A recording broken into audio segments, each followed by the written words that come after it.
Thomas had salvaged countless things in his years scraping the edges of the void. Derelict ships, abandoned cargo, even the occasional black market artifact. But never had he cracked open a rusted crate to find something, or someone, looking back at him. The cargo hold of his ship, the Oblivion's Wake, was dim, lit only by the flickering amber glow of a failing overhead panel. The crate sat in the center of the room, its surface scarred from age, its alien markings barely visible under layers of dust. A dented serial plate read, Xiphos Consortium, classified freight in a language he barely recognized. He had bought it cheap at a rundown trade station in the Eridani Drift. A junk dealer desperate to clear inventory had offloaded it, swearing it was just old mining equipment. The hell it was. He had cut through the rusted locks, expecting maybe a broken exosuit or some outdated refinery components. Instead, the lid let out a pressurized hiss, releasing a stream of cold vapor as the internal stasis field collapsed. And then he saw her. A woman, not human. Her skin, a deep shade of violet, shimmered faintly under the low light, as though it held a secret glow just beneath the surface. Long, midnight black hair cascaded over her shoulders, tangled but strikingly smooth, strands lifting slightly from the residual static in the container. But it was her eyes that locked him in place. Luminous, silver-flected irises staring at him in confusion, and beneath that, then suddenly she moved. The moment she saw him, she lunged. Weak but desperate, she grabbed his arms, her breath a sharp, panicked gasp. "Please," she choked out, her voice rough from disuse. "Get me out." A warning chime shrieked from the crate's interface. Thomas swore and stumbled back, one hand reaching instinctively for his pistol, but he hesitated. She wasn't attacking. She was pleading. The control panel inside the crate was flashing critical failure. The internal systems had begun to spark, the metal structure groaning under its own weight. The stasis pod was failing. Thomas didn't think. He acted. He grabbed her, hauling her from the container just as the containment field collapsed with a violent pop. A spray of coolant mist erupted, filling the air with an acrid tang. The alarms cut off abruptly, leaving only the sound of ragged breathing. Hers and his. Her weight was barely anything in his arms, her body cold from cryosleep. Too cold. She clung to him weakly, struggling to keep her balance as he set her down on the cargo hold's metal floor. Her violet skin was covered in faint, intricate markings, bioluminescent lines tracing along her arms, her collarbone, like some natural circuitry woven into her very flesh. Then she looked up at him again, and this time, her eyes weren't just scared. They were calculating. "You have no idea what you've done," she whispered. Thomas exhaled sharply. "Yeah, well, that makes two of us." She refused to sit on the medbay cot, opting instead to stand, arms crossed, back pressed against the farthest wall. Her posture was defensive, her sharp gaze darting between Thomas and the ship's exit, as if she were already planning an escape route. Thomas leaned against the counter, arms crossed. He had given her one of his spare shirts.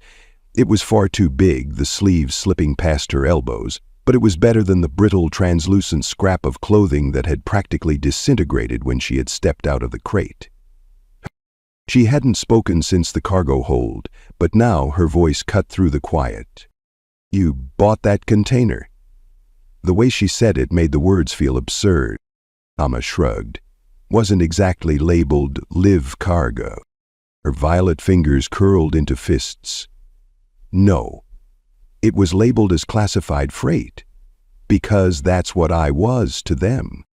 Her silver-flecked eyes met his, sharp with a quiet fury. "Cargo." Thomas frowned. "Who?" A pause, then, "The Kacharan Syndicate." His stomach twisted. That name was not one you wanted to hear. The Kacharan were a notorious slaver faction operating deep in the lawless sectors. efficient, ruthless, and damn near impossible to escape from. They didn't deal in common laborers or criminals. They dealt in specialty stock, exotic, high-value captives. Which meant, "You weren't just some random prisoner, were you?" Thomas asked, narrowing his eyes. She didn't answer right away. Then, after a long silence, she spoke. "My name is Alara. I am Virillian." Thomas frowned. That meant nothing to him. The name wasn't common, not like the major galactic species, humans, Tereshi, Drakari. She seemed to realize his ignorance and tilted her head slightly.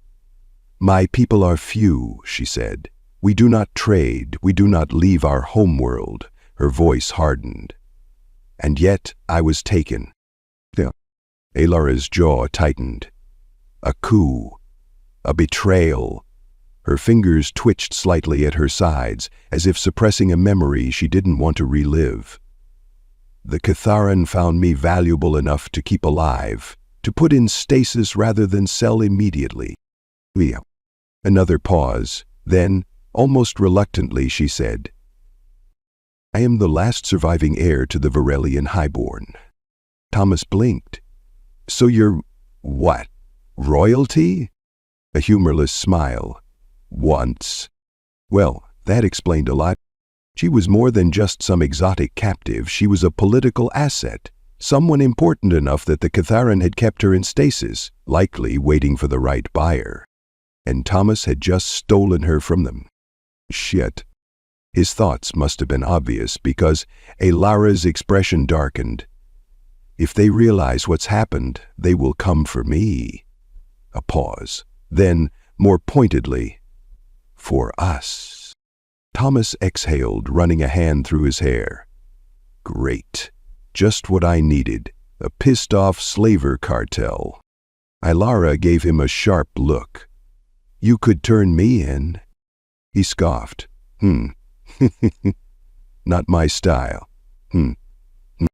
She studied him then, as if truly trying to understand him. "Why?" Thomas hesitated, then, finally, "Because slavers took someone from me once." His voice was quiet, but the weight behind it was unmistakable. She didn't ask for details, and for that he was oddly grateful. Instead, she simply watched him, something unreadable flickering in her silver-flecked eyes. After a long pause, she spoke. "You saved my life." Thomas gave her a wry look. "Don't thank me yet. If the Catharan were planning to sell you, someone was already interested in buying, which means they'll be looking for me." Alara met his gaze, unflinching. And Thomas knew this was only the beginning. Thomas hadn't planned on waking up to an armed alien standing over him. Yet there Alara was, holding his own blaster, the barrel steady, her silver-flecked eyes watching him with cold calculation. He barely had time to process the situation before she spoke. "Where are we?" Not "good morning," not "thank you for saving my life." Just a demand, sharp and unwavering. Thomas exhaled, rubbing a hand over his face. "Well, good morning to you too." Her grip on the blaster tightened. "Answer me." Thomas sat up slowly, trying not to look threatening. "We're in deep space, near the Eridani drift." He jerked his chin toward the control panel on the far wall. "Jump drives are cooling down. We'll be moving soon." Alara's gaze flickered toward the console before snapping back to him.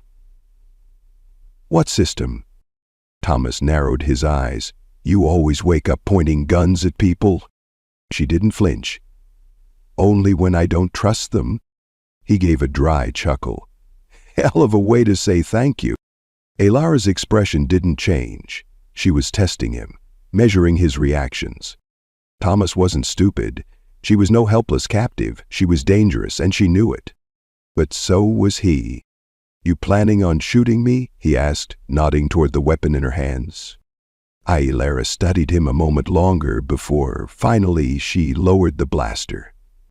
"I don't kill without reason," she said, tossing it onto the bed beside him. Thomas smirked, picking it up. "Good to know." A universe without mercy. Ayala barely touched the food he set in front of her. They sat in the ship's cramped galley, a steel table, flickering overhead lights, the faint hum of the ship's reactor vibrating through the floor. Thomas had slapped together something edible, but she merely poked at it, eyes unfocused, thoughts elsewhere. He leaned back in his chair. Not hungry?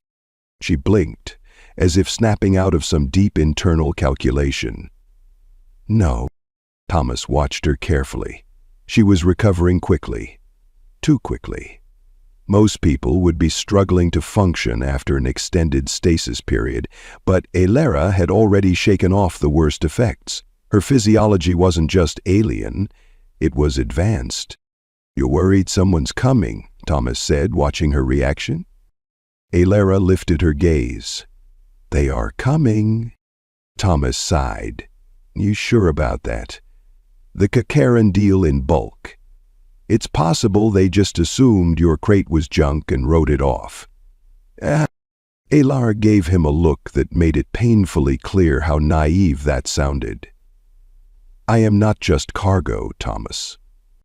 He already knew that, but hearing her say it sent an uneasy chill down his spine. "The Kataran wouldn't have kept me in stasis unless I was valuable," she continued. "They were waiting for an opportunity. Either a buyer, a ransom, or something worse. My disappearance won't go unnoticed." Thomas exhaled sharply. "And if they find out I'm the one who took you?" Avera didn't answer. She didn't have to. Thomas cursed under his breath. Perfect. Just what I needed. A syndicate hunting me through deep space. Alara studied him carefully. "You could still let me go." He scoffed. "And what, dump you at the nearest station so the next group of slavers can pick you up? No thanks." For the first time, something shifted in her expression. Surprise. "You would risk that?" Thomas shrugged. "I don't deal in people. Never have. Never will." A long pause. Then, so softly he almost missed it. "You are an anomaly, Thomas." He smirked. "I get that a lot."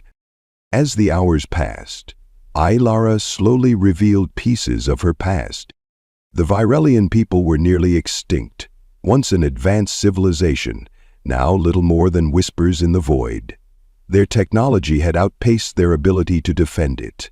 Centuries of isolation had made them complacent. Then one day the galaxy came knocking. Mercenaries, raiders, slavers. They had no standing armies, no planetary defenses strong enough to repel the invasion. Ayalara's people had fallen in weeks. She was one of the last. "I was supposed to be executed," she admitted, "but someone intervened." Thomas frowned. "Who?" She hesitated. "I don't know. A faction, a buyer, a bidder with deep pockets. The Catharan weren't planning to kill me. They were planning to sell me to someone powerful." A chill settled in Thomas's gut. If someone out there had gone through the trouble of keeping her alive, that meant they still wanted her. "Do you have any idea who?" he asked. Alara shook her head. "No, but I intend to find out." Thomas had been about to suggest they get some rest when the ship's warning klaxons blared. Proximity alert. Alara was on her feet instantly, her body unnaturally fast, moving before Thomas even processed what was happening. She followed him to the cockpit, both of them scanning the radar. A single blip, a ship. Not a patrol, not a trader. A hunter. Alara inhaled sharply. "They found us." Thomas muttered a curse and flicked the ship's comms to silent mode. "No chance that's a coincidence." Alara's hands clenched at her sides. "They're tracking me." Thomas turned sharply to face her. "You didn't think to mention that sooner?" "I didn't know," she snapped. "I was unconscious when they put me in stasis. If they planted a tracer, The cockpit's comms crackled to life. A voice, smooth and metallic, slithered through the speakers. "The Realian vessel. We know you're there. Surrender the cargo and we'll let you live." Thomas's blood went cold. Alara's voice was quiet but firm. "They're not bluffing." Thomas clenched his jaw. He had two choices. He could run, try to outmaneuver a ship that had already found them once, or he could fight. His fingers hovered over the weapon's control. His ship was not built for combat, but that didn't mean he was defenseless. He glanced at Alara. She wasn't looking at him. She was watching the enemy vessel, her silver-flecked eyes calculating. He realized something then. She wasn't afraid. She was angry. Thomas grinned. "You ever fire a plasma turret before?" Alara turned to him, her lips curving into a slow, dangerous smile. "I learned quickly." Thomas powered up the ship's defenses. Good. Because something told him this wasn't just a bounty hunter. This was only the beginning. The enemy vessel drifted in the dark, a menacing silhouette against the scattered glow of distant stars. Its hull was sleek, predatory, designed for pursuit and capture. The Kitharan Syndicate didn't send ordinary bounty hunters. They sent professionals. And professionals didn't miss. Inside the Oblivion's wake, the air crackled with tension. Alara's silver-flecked eyes were locked on the tactical display, her fingers hovering over the turret controls. Thomas sat at the helm, muscles tight, eyes scanning for the smallest window of opportunity. Then, the enemy comms channel crackled to life. "Iralian vessel, we know you're there. Surrender the cargo and we'll let you live." The voice was smooth, artificial, and entirely devoid of emotion. A synthetic proxy. Katarn captains rarely dirtied their hands with negotiations.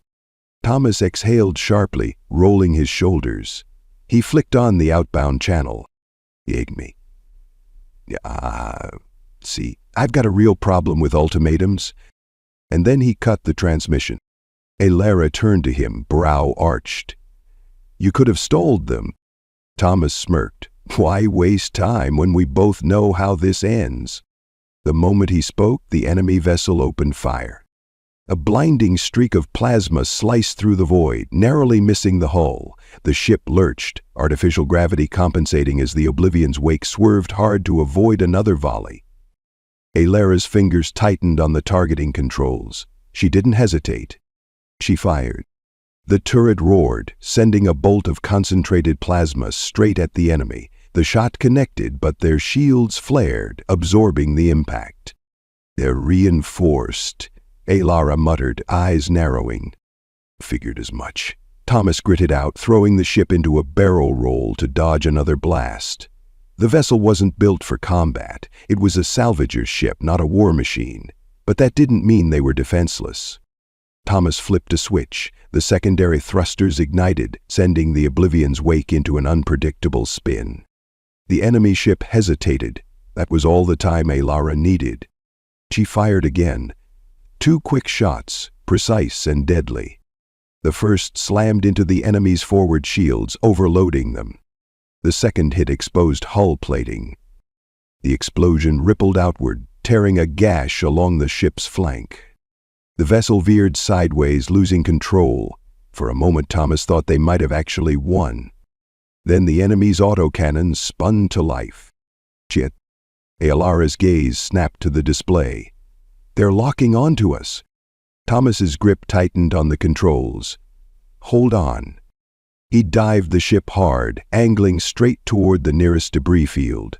The moment they entered, asteroids loomed in every direction, jagged and waiting. Behind them, the enemy ship pursued. Alara turned to him, tense. "You're going to get us killed." Thomas grinned. "Not if I do it first." Then he cut the thrusters completely.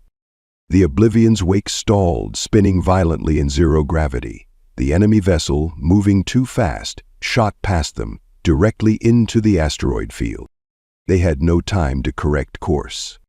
A massive chunk of rock collided with their hull, crushing their right wing. The ship lurched violently, a secondary explosion following. Then, silence.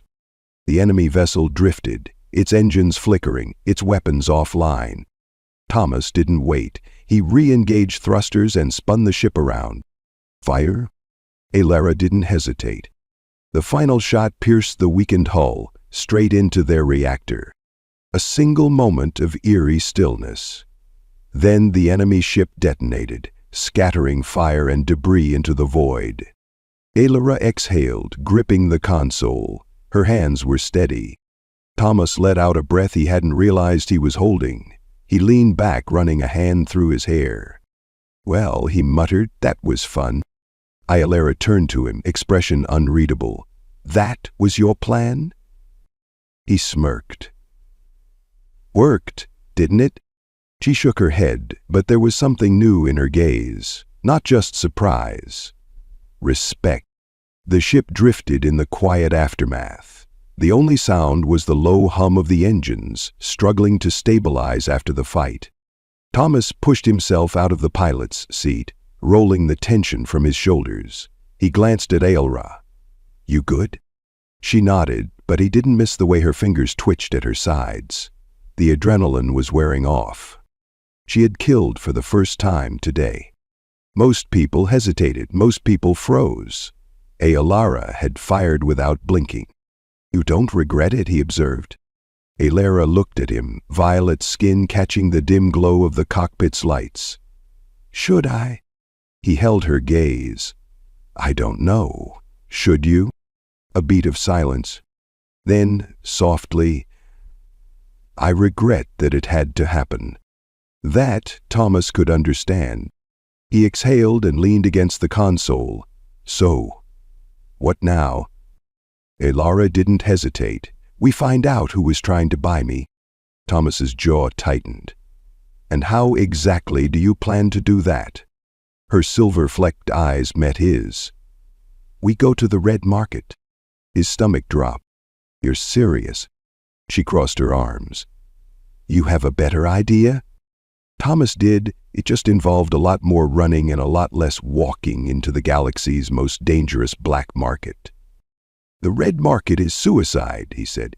"It's not just one place, it's a network, a dozen criminal syndicates, smugglers, warlords, black market AI traders." Alara's expression didn't waver. "Then that's where we need to be."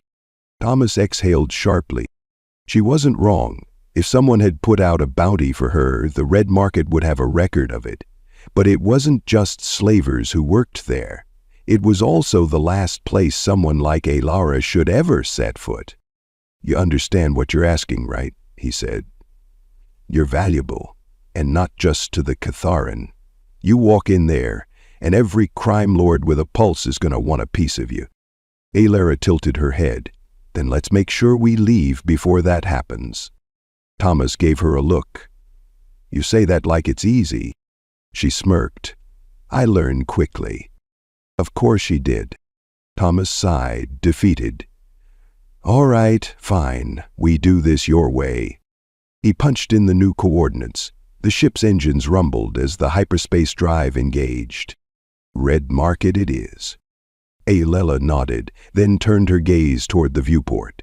She watched the stars stretch as the ship jumped to light speed, leaving behind the wreckage of their pursuers. For the first time since waking up in a metal crate, she wasn't running. Now she was hunting. The red market wasn't a place. It was a promise whispered in the dark, a legend spoken in hushed tones among smugglers and warlords. It existed on no official star charts, hidden deep within the rift, an asteroid field so dense that most ships never made it out.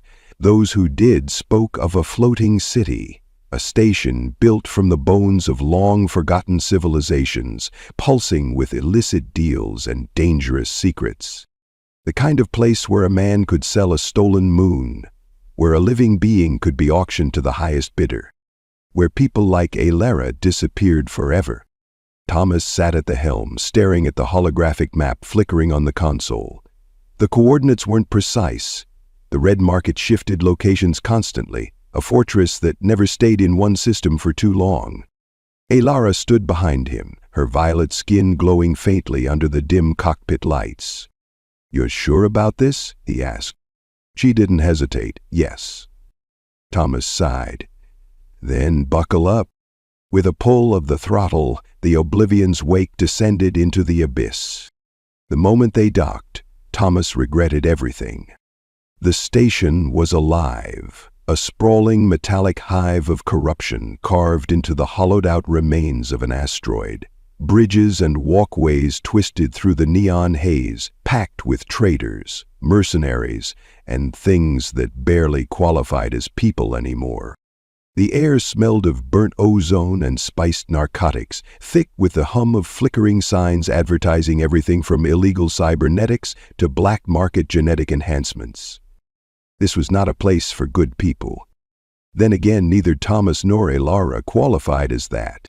Elara pulled the hood of her stolen jacket over her head, hiding her distinctive silver-streaked hair and luminous violet skin. Even in a place like this, she would stand out. Thomas adjusted the blaster holstered at his hip. "Stay close," he murmured. Elara's lips curved slightly. "I wasn't planning on wandering off." Together, they stepped into the chaos. Finding information in the red market wasn't about asking questions. It was about knowing who to ask them to. They found him in a darkened corner of a smoke-filled lounge, tucked away from the bustling main avenues of the Undercity. Cade Voss, a fixer, a broker, a man who sold secrets like they were currency. He was human, mostly. His left arm was plated with sleek black cybernetics. His eyes flickered with an artificial green glow. His voice, when he spoke, carried the smooth confidence of someone who had never needed to beg for anything in his life. Well, he drawled as Thomas and Elara approached. "I was wondering when you'd show up." Thomas tensed. You know who we are?" Cade grinned. "Not yet. But when a ghost ship goes missing from Catharan records and bounty hunters turn up vaporized, people start asking questions." Elar's gaze sharpened. "And what are they saying?" Cade leaned back, swirling a glass of something deep red. "That a dead species isn't so dead after all." His gaze flicked to Elara. "And that someone very powerful wants to own you." Thomas clenched his jaw. "Who?" Cade sighed. "See, now that's the million-credit question." He set down his drink, steepling his fingers. "What's it worth to you?" Ayla reached into her belt, pulling out a small data chip and tossing it onto the table. "Rated half now, half when you tell us what we need." Cade picked up the chip, scanning it lazily with his cybernetic arm. Then he whistled. "Damn! I don't know where you got access to encrypted Terran military accounts, but I respect it." Elara's expression remained unreadable. "The name Voss." KD sighed, but there was a glint of amusement in his glowing eyes. "Fine. Your buyer goes by Varen Solus." Elara stiffened. Thomas frowned. "Never heard of him." Cade smirked. "That's because he doesn't exist. At least, not officially." He leaned forward. "Solas is a ghost, a collector. He deals in artifacts, rare species, things thought lost to time. And, well," his gaze flicked back to Elara, "you're about as rare as it gets." Elara's jaw tightened. Thomas could feel the tension rolling off her. He wanted to say something, but he knew better than to push. Cade continued, oblivious. "Last I heard, Solus is setting up an auction. He's looking for something specific." He tilted his head. "Something about your bloodline, princess?" Elara's hand moved before Thomas even saw it. A knife slammed into the table, inches from Cade's fingers. His smirk never wavered, but Thomas didn't miss the way his cybernetic arm tensed, ready to retaliate. Elara's voice was calm, but deadly.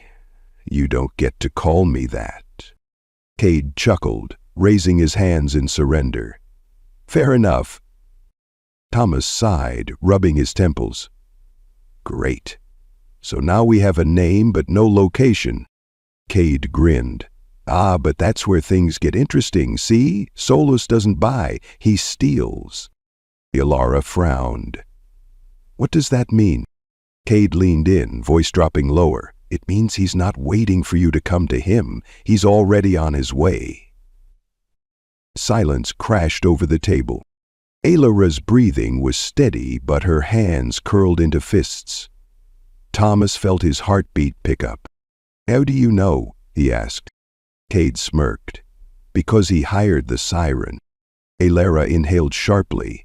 Thomas cursed. The siren was not just another bounty hunter. She was a legend, whispered about in the dark corners of the galaxy. She didn't chase targets, they ended up in her hands, whether they wanted to or not. If Solus had sent the siren, then they were already out of time. Thomas shot up from his seat. We need to go, now. Cade laughed, lifting his glass. Pleasure doing business with you. Aelara pulled her knife from the table, eyes burning. Then they ran. The moment they stepped into the main corridor, Thomas felt it. The weight of being watched. Aelara must have sensed it too, because she subtly reached for her concealed blade, muscles coiled. They moved quickly, weaving through the crowded undercity, neon lights casting shifting shadows against rusted metal walls. Then Thomas saw her. A woman leaning against a vendor's stall, dressed in a sleek black bodysuit, eyes like liquid gold, watching them with the kind of patience that only a hunter possessed. The siren. Aelara saw her at the same moment, their gazes locked. The siren smiled. Then, in the blink of an eye, she was gone. Aelara grabbed Thomas's arm. Move!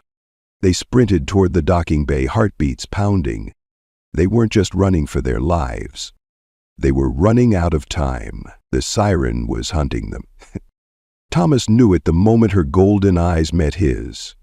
Calm, unhurried, patient, the kind of look that told him she was already 10 steps ahead. And then she was gone. Which was worse? Because the siren never chased. She let her prey run, let them think they had a chance. Then, when the illusion of escape had settled deep into their bones, she struck. Aelara didn't wait to find out when. She grabbed Thomas by the wrist.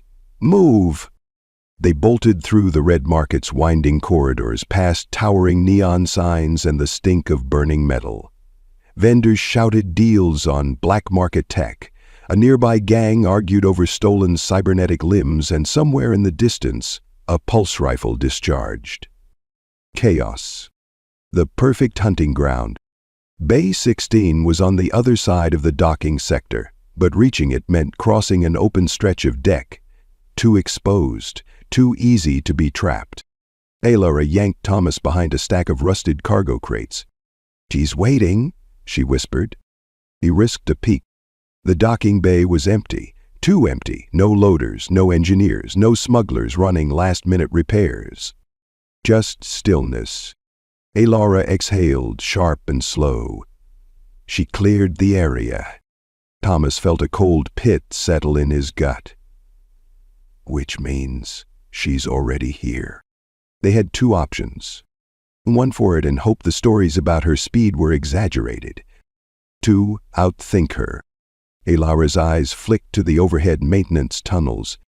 Thomas followed her gaze, then he grinned. The Red Market was a maze of secret passages designed for smugglers, thieves, and fugitives who needed to disappear. Thomas pried open a vent in the side wall. Aelara slipped in first, moving with a predator's grace, silent as a breath. Thomas followed, pulling the grate closed behind them. The tunnels were tight, humid, filled with the scent of engine coolant.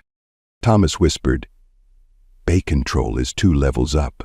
We override the clamps, steal our own ship back, and—" Aelara stopped abruptly. Thomas nearly ran into her. What? She placed a hand over his mouth, then, slowly, deliberately, pointed downward. Thomas followed her gaze. Through the slats in the vent he saw the siren. She was standing directly beneath them. Waiting, listening. Thomas barely breathed. The siren tilted her head, golden eyes scanning the shadows.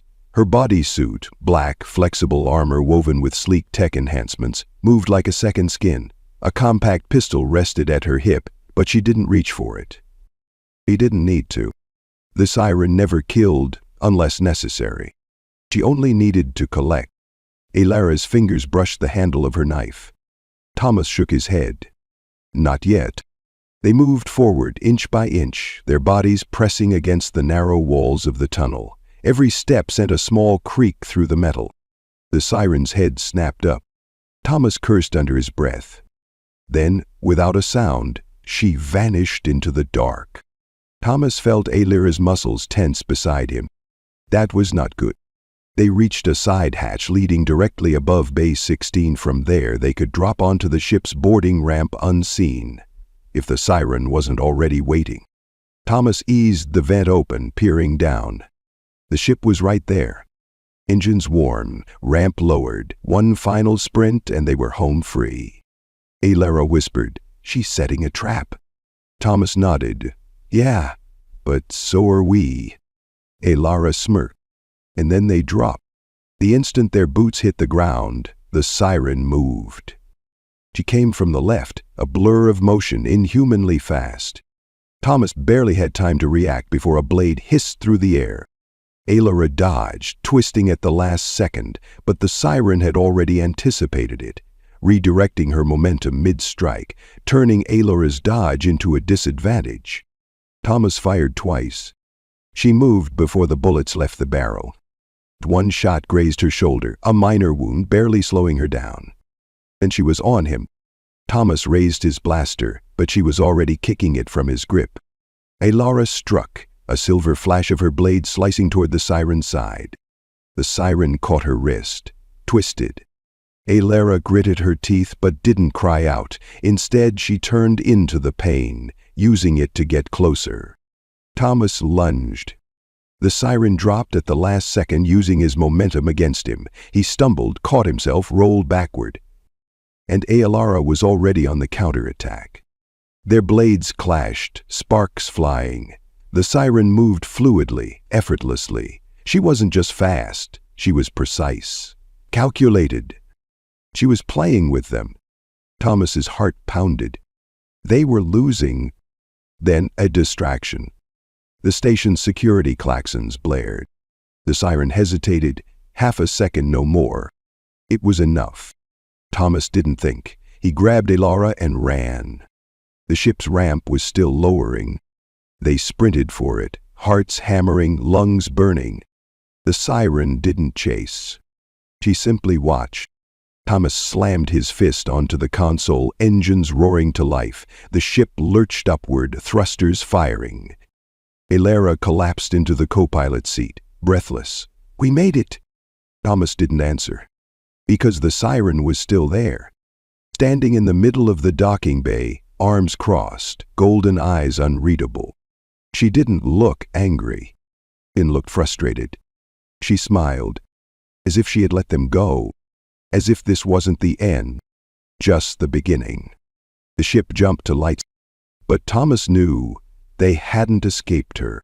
Not even close. The Oblivion's wake tore through the void, the hyperspace drive humming beneath Thomas's fingertips. The control panel glowed with stable readings, but his mind was anything but calm. They had escaped, but not really. The siren had let them go, and that terrified him more than if she had chased them. Alara sat beside him in the co-pilot seat, her violet skin still glistening with sweat from the fight. She hadn't spoken since they'd made the jump, her breathing measured but too controlled, like she was forcing herself to stay still. Finally, Thomas broke the silence. He smiled. Alara blinked, turning to him. "What?" "The siren," he exhaled, tightening his grip on the throttle. "She smiled when we left. That means we didn't escape. It means she wanted us to go." Alara's jaw tensed. "She's tracking us." Thomas nodded. "Has to be. Either she planted a beacon on the ship, or she knows exactly where we're going." Alara's fingers drummed lightly against her knee, a restless, sharp rhythm. Then we need to stop running." Thomas arched a brow. "You got a plan?" Alara leaned forward, studying the star map. "We know Solus wants me alive. We know the siren doesn't kill unless ordered. That means she'll deliver me, not execute me." Thomas's expression darkened. "That's not exactly comforting." Eolara turned to face him fully. "What if we let her take me?" Silence. Thomas stared at her like she'd lost her damn mind. "Yeah, no, not happening. It's the only way. Not if the alternative is you ending up in a cage." Elara's silver-flecked eyes burned. "We don't have a choice." Thomas stood, raking a hand through his hair. "We always have a choice." "Do we?" She stood too, stepping toward him. "Because right now, we're two people against an entire syndicate that won't stop until I'm in their hands. We barely survived one bounty hunter. What happens when they send a fleet?" Thomas knew she was right, but the thought of letting her be taken, delivered to some monster who collected people like relics, made his stomach turn. Elara lowered her voice. "We won't get another chance. If we go to Solus willingly, we might be able to end this on our terms."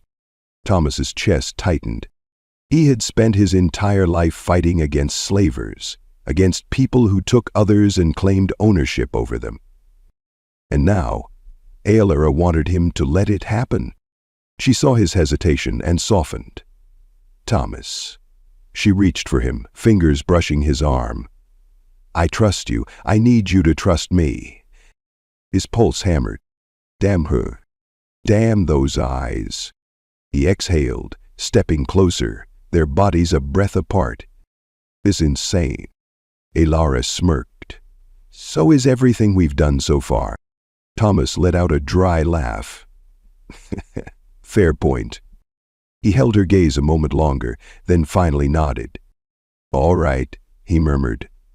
"Let's get caught." Thomas disabled the ship's long-range scanner, cutting off their sensor signature to appear vulnerable. Elara altered their distress beacon, broadcasting a false emergency signal, something enticing enough to draw the siren in. Then they waited. Minutes stretched into an hour. Then, a radar ping. One ship, small, fast, a ghost on their tail. Thomas's throat went dry. "She's here." Elara inhaled slowly, bracing herself. Time to see if she takes the bait. A proximity alarm blared.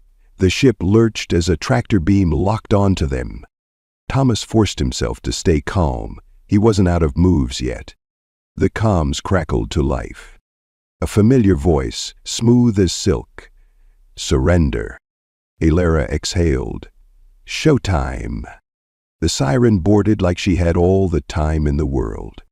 She stepped into the cargo hold, her black bodysuit gleaming, golden eyes unreadable. Elara stood in the center of the room, hands raised. But not in surrender, more like a queen acknowledging a lesser opponent. The siren's lips curled slightly. "Smart." Elara's voice was steady. "We need to see Solus." The siren tilted her head, studying her. "That's not how this works." Elara held her ground. "It is now." The siren stepped closer, not threatening, just curious. "I could take you unconscious," she murmured. Elara smirked. "But you won't." The siren's golden eyes flickered with something like amusement. "You're braver than most of my marks." Elara didn't blink. "I'm not your mark, I'm your leverage." That made the siren pause. Thomas watched, heart pounding. Elara was gambling her life on a guess that the siren had rules, that she wouldn't break them without cause. The siren exhaled softly. Then, without turning, she spoke. "You've..." Thomas stiffened. "Yeah?" The siren's eyes flicked over him, assessing. "You're not part of the deal." Thomas set his jaw. "I'm making myself part of it." Silence. Then, something unexpected. The siren laughed. A genuine, amused sound. Thomas frowned. "That funny?" The siren's golden eyes glowed in the dim light. I like you. Shame, you're an idiot. Before he could reply, she pulled a small device from her belt, a neural inhibitor.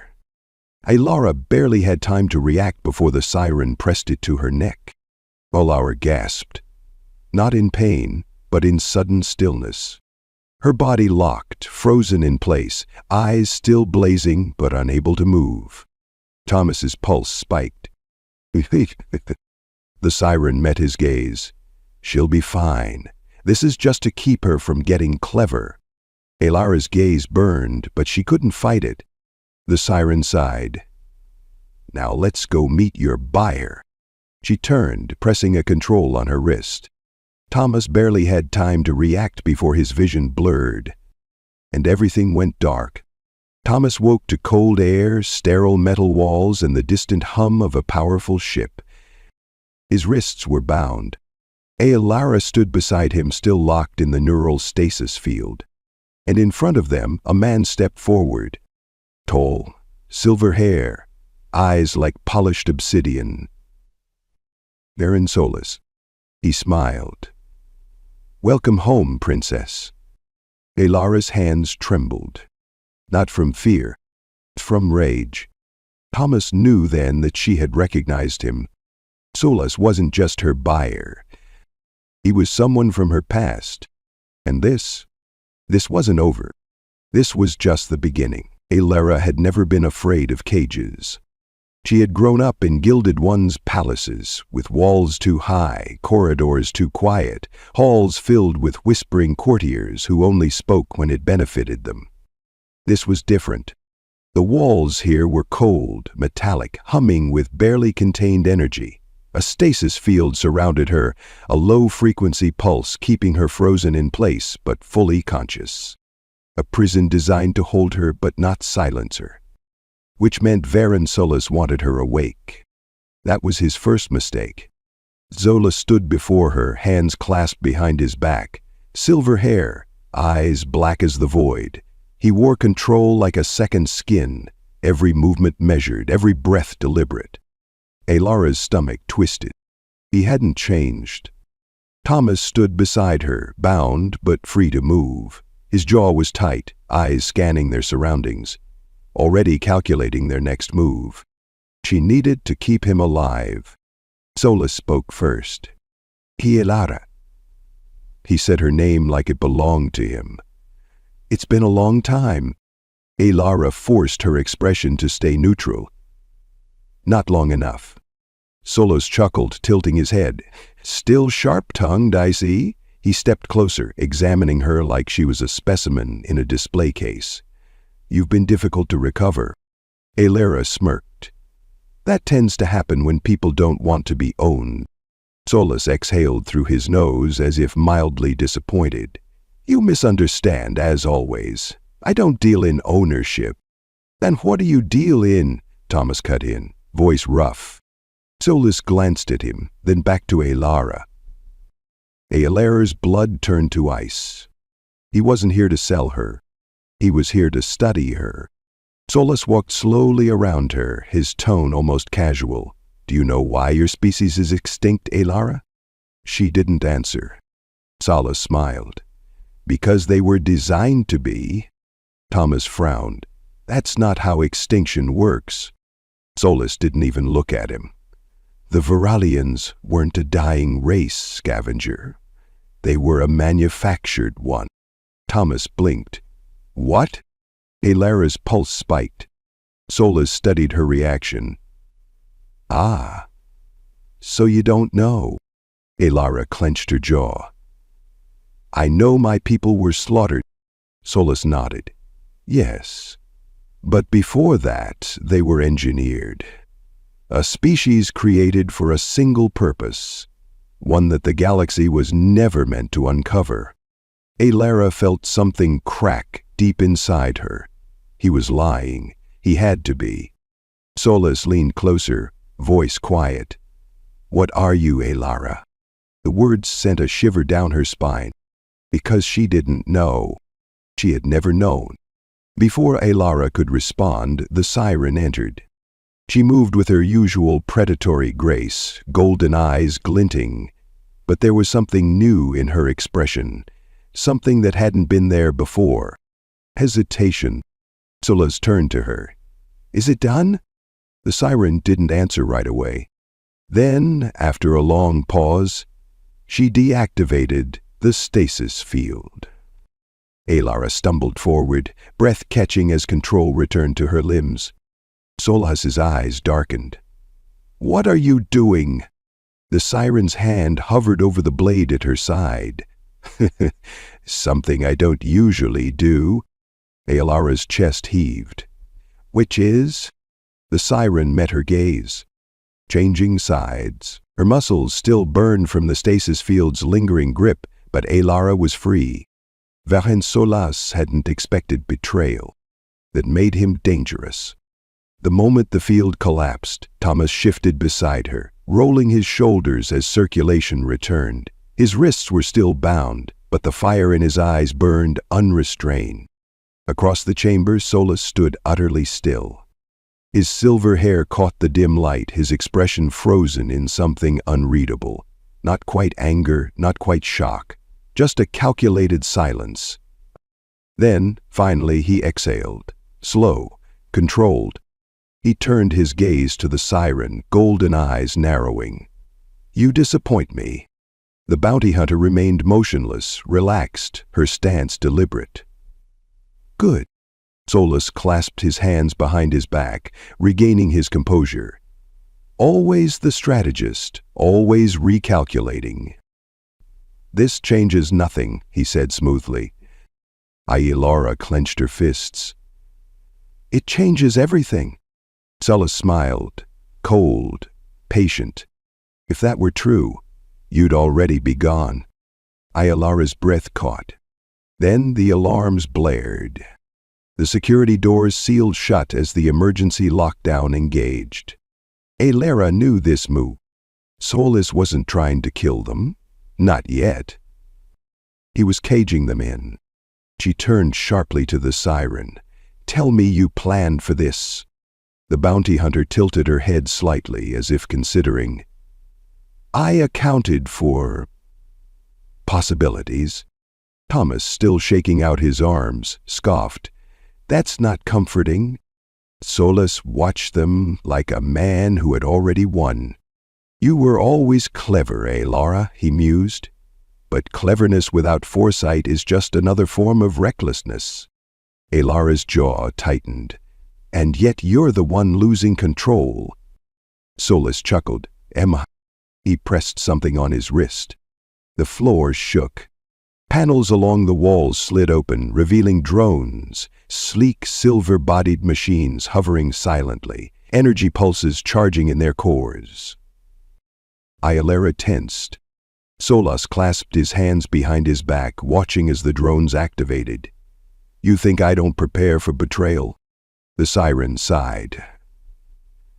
"This is annoying."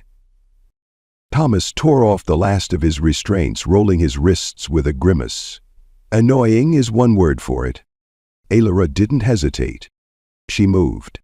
Alara lunged toward the nearest drone, ducking as a pulse of energy seared past her. She grabbed a fallen metal shard from the console and drove it straight into the drone's exposed wiring. It short-circuited, sparks flaring. The siren moved with fluid efficiency, twisting around one of the drones as if she could predict its next move. She yanked a knife from her belt and drove it between two plating seams, severing its power core. Thomas wasn't far behind. He dove for cover, grabbing the blaster off a fallen guard. He aimed, fired. One drone collapsed, its core flickering out. Solas remained still, watching.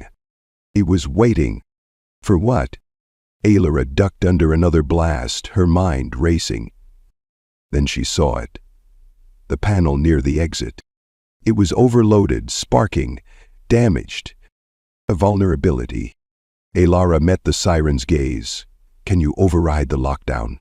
The bounty hunter glanced at the panel, then nodded. "Yes, but it won't hold." Alara grinned. "It doesn't have to." The siren moved, fast and efficient, reaching the panel while Thomas covered her. Solas finally spoke. "Lara." She turned toward him. His gaze was unreadable. "You don't understand what you're walking away from." She held his stare. "I know exactly what I'm walking toward." Solas tilted his head. There was something almost sad in his expression. "Then you leave me no choice." He pressed another command on his wrist, and the lights flickered. A door on the far end of the chamber slid open. Not a guard, not a drone. A figure stepped forward, tall, clad in dark, segmented armor, a mask covering their face, its visor glowing red. Thomas stiffened. That is not a normal guard. Alara's stomach twisted. She had seen this before. Solas smiled. "Meet the Phantom." Alara's breath caught. Not a person, a weapon. The Phantoms were Solas's personal enforcers. Silent, relentless, modified beyond recognition. And they never failed. The Phantom stepped forward, moving with eerie precision. Alara met the siren's gaze. "Tell me you can kill that?" The siren studied the Phantom for a moment. Then she smiled. "I can try." Alara grinned. "Good enough." The siren moved first. She closed the distance in seconds, her knives flashing in the dim light. The Phantom blocked, inhumanly fast, mechanical precision guiding every motion. Alara and Thomas didn't wait. The siren had bought them an opening. They ran for the panel.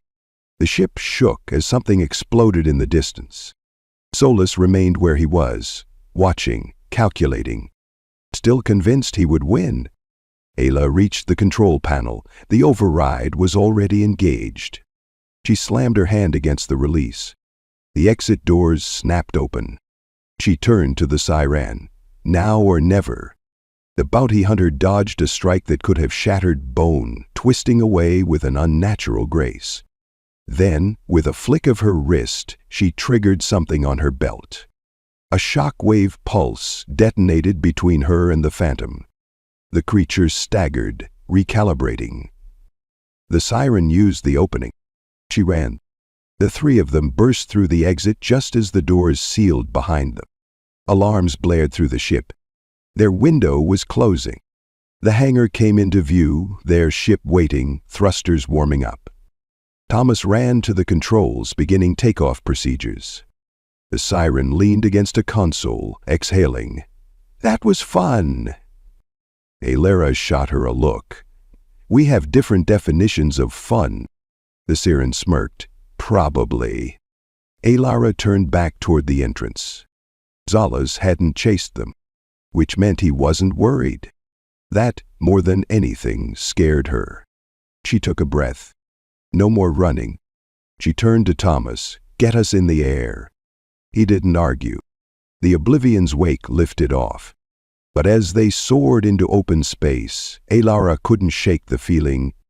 This wasn't over. Not yet. And Solas? He was just getting started. The Oblivion's wake roared through the void, its thrusters burning hot as it carved a path away from Solas's stronghold. The darkened mass of the station shrank behind them, but Alara knew they weren't free yet. Not while Solas was still alive. Not while his forces still hunted them. She gripped the console's edge, breathing through the tension coiling in her chest. She had spent too long running. That ended now. Thomas's voice broke through the cockpit's tense silence. "Tell me I don't have to say it." Alara's fingers tightened. "Say what?" "That this is a terrible idea."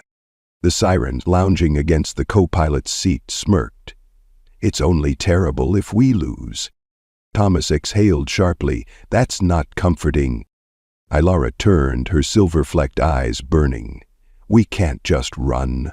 Solas will never stop. We end this." Tomas met her gaze, searching for hesitation. There was none. With a muttered curse, he gripped the ship's controls and pivoted sharply, the stars blurring as the Oblivion's wake spun back toward the station.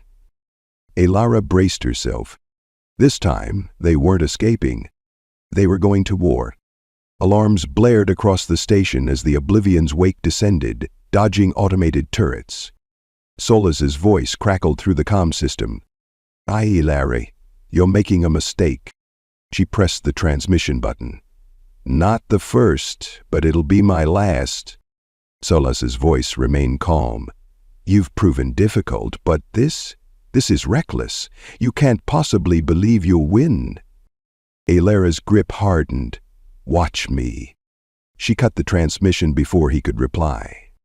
Thomas swerved past incoming fire, throwing the ship into a tight roll as a pair of Sola's gunships emerged from the station's docking bay. Alara was already moving. She sprinted toward the weapons console, her fingers flying over the controls. "Charging main cannons." The siren tilted her head. "I assume this means we fight now." Thomas snorted. "What was your first clue?" The siren rolled her shoulders. "Good, I was getting bored." Alara locked onto the nearest enemy ship. The plasma cannons discharged, sending twin bursts of energy ripping through the void. The first ship dodged, but the second wasn't so lucky. It detonated, breaking apart in a flash of metal and fire. The remaining ship banked hard, looping around for another attack. Thomas grimaced. "I can't dodge forever." Alara narrowed her eyes. "You won't have to." She fired again. The gunship twisted at the last second, narrowly avoiding destruction, but the shot clipped its wing. The ship spiraled, struggling to regain control. Thomas took the opening. He spun the ship, angling the Oblivion's wake toward the exposed vessel, then unleashed a final blast. The gunship erupted in a cascade of fire. For a moment, silence filled the cockpit. Then the siren exhaled. Efficient. Thomas didn't look away from the controls. "We're not done." Alara followed his gaze.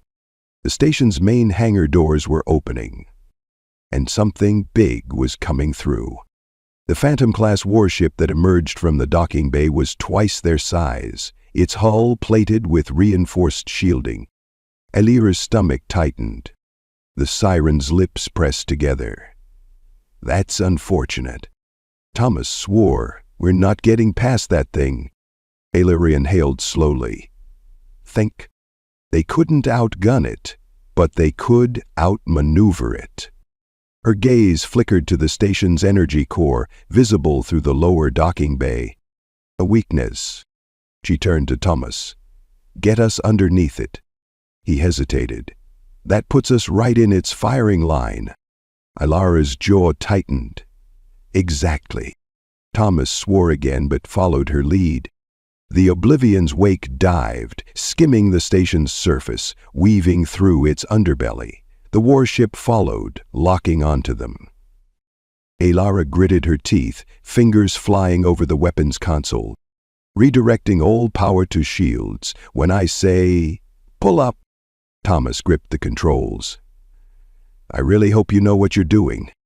Alara's eyes burned. "Me too." The warship fired. The Oblivion's wake shook violently, shields flaring under the impact. Alara shouted, "Now!" Thomas yanked the controls upward. The ship shot toward the upper levels, just as the warship fired again, directly into the station's exposed power core. For a fraction of a second, nothing happened. Then, the station erupted. Shock waves rippled through space as the explosion consumed the station, tearing through its structure. The warship was caught in the blast, shields failing as fire engulfed it. Alara watched as the control center crumbled. Solas had spent years building his empire, constructing walls of power, secrecy, and control. And now he was buried beneath them. The siren let out a low whistle. That was satisfying. Thomas exhaled, hands still gripping the controls. That was insane. Alara didn't answer. She watched the destruction unfold, her heart steady, resolved. She had ended it. And yet, A small, quiet voice in her mind whispered, "Is it truly over?" The Oblivion's wake drifted through the aftermath, the wreckage of Solas's empire floating in the dark. For the first time in a long time, Aelera felt something unfamiliar. Freedom. She turned to Thomas, his face still etched with disbelief. He smirked. Well, that was one way to settle things. Aelera smirked back. No more running. Thomas met her gaze. No more running. The siren leaned against the console. So, what now? Aelera exhaled, staring out into the endless stars. "Is still more to learn," she murmured. Thomas tilted his head. "About your past?" She nodded. Solus had hinted at something deeper, a purpose beyond what she had known, and she intended to find it. Thomas watched her, then smiled. "All right. Where to?" Aelera's lips curved. "Wherever the stars take us." The Oblivion's wake engaged its thrusters, disappearing into the unknown. This time they weren't running. This time they were chasing something greater. The Oblivion's wake drifted through the wreckage of Aaron Solus's fallen empire, the debris of his station floating like silent ghosts in the void. Fire still burned in the shattered remains, consuming what was left of his ambitions. And yet Aelera felt no relief. Something lingered, a whisper of unfinished business. She stood at the ship's viewport, staring at the devastation, her arms crossed tightly over her chest. The weight of everything, the lies, the revelations, the unknown future, pressed against her ribs like a slow-moving vice. Solus had died too easily. Worse, not at all. Thomas leaned against the cockpit's doorway, arms folded, his gaze heavy on her back. "You're thinking too hard." Aelera didn't look away from the window. "We didn't see a body." The siren, lounging in the co-pilot seat, let out a slow exhale. Men like Solus don't die quietly." Thomas tilted his head. "Yeah, but if he somehow made it out of that, he'd be floating in deep space with no resources and no fleet." The siren smirked. "And if he didn't make it out, then he's dead." She paused, which, personally, I find preferable.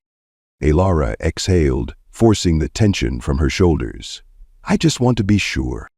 Thomas studied her, then nodded. "We can scan for escape pods." Aelera turned toward the console, fingers moving swiftly over the controls. The ship's scanners pulsed outward, sweeping the wreckage, searching for signs of life. Silence filled the cockpit as they waited. The results flickered onto the screen. Aelera stiffened. One signal. Weak, distant. "Damn it," Thomas muttered. The siren sighed. "I should have bet on this." Aelera's grip tightened. "Pull it up." Thomas tapped the controls, bringing the signal's details into focus. It was an emergency beacon, faint but functional. Aelera's stomach coiled. It wasn't from Solus's main fleet. It was from a private escape vessel. The transmission was scrambled, but Aelera knew. She knew. Varine Solus had survived.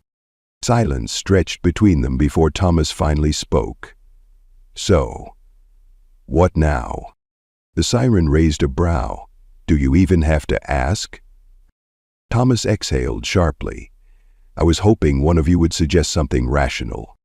Aelera's hands hovered over the console. She could walk away now, let Solus drift, let fate decide whether he lived or died. But that wasn't who she was. Not anymore.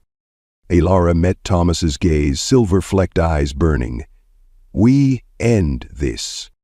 Thomas sighed. Then he smirked. "Guess I should have seen that coming." The siren cracked her knuckles. "Let's go clean up our mess." Thomas rerouted power to the thrusters. The ship lurched forward, cutting through the debris field toward the emergency beacon's source. As they approached, the signal grew stronger. The escape vessel was small, damaged, leaking oxygen, barely functional. Aelera stared at it, pulse steady. "We pull him in," she said, "and we finish it. No more running, no more chains." The docking clamps engaged, pulling the escape vessel into their cargo hold. Elara stood at the entrance, waiting. Thomas checked his blaster. The siren twirled a knife between her fingers. The airlock hissed. Solis stepped through. He looked like a man who had lost everything. His silver hair was disheveled, streaked with soot. His once impeccable coat was torn, his boots scuffed, his regal aura shattered. But his eyes, his black, abyssal eyes, still burned with arrogance. Elara lifted her blaster. No more speeches. Solis smirked. Even now, standing on the edge of destruction, he refused to bend. "Elara," he murmured, "do you even know what you've done?" Elara's grip tightened. "Yes." Solis chuckled, shaking his head. "You think you've won?" She didn't answer. Because she had. And he knew it. Solis straightened. "You can kill me, but it won't change the truth." Elara's breath slowed. "Which truth?" Solis's smile returned, wolfish and knowing. "The one written in your blood." The words hit like a thunderclap. Elara didn't blink, didn't move, but something deep inside her twisted. And Solis saw it. He had always known how to find the cracks. "You're not finished, Elara," he murmured. "Not even close." Elara lifted the blaster. No hesitation. She pulled the trigger. A single bolt of energy struck his chest. Solis staggered. His smirk faded. He exhaled one last breath. And then he was gone. Silence filled the cargo bay. The siren tilted her head. Expected more begging. Thomas holstered his blaster. He wasn't the begging type. Elara stared at Solis's still body. She should have felt something. Relief, satisfaction, closure. Instead, all she felt was the weight of his final words. She turned to the others. "We should get rid of the body." Thomas raised a brow. "Cold." Elara met his gaze. "Necessary." The siren smirked. "I like her." Together they moved quickly, disposing of Solis's remains into the void. His empire had crumbled. His legacy was nothing but dust. And yet Elara knew this wasn't the end of the story. Solis had left questions behind, and she intended to find the answers. She turned to Thomas. "Set a course." He raised an eyebrow. "Anywhere in particular?" Elara breathed deeply, staring into the endless stars. "Wherever the truth takes us." The Oblivion's wake ignited its thrusters, disappearing into the unknown. This time Elara wasn't running. She was hunting.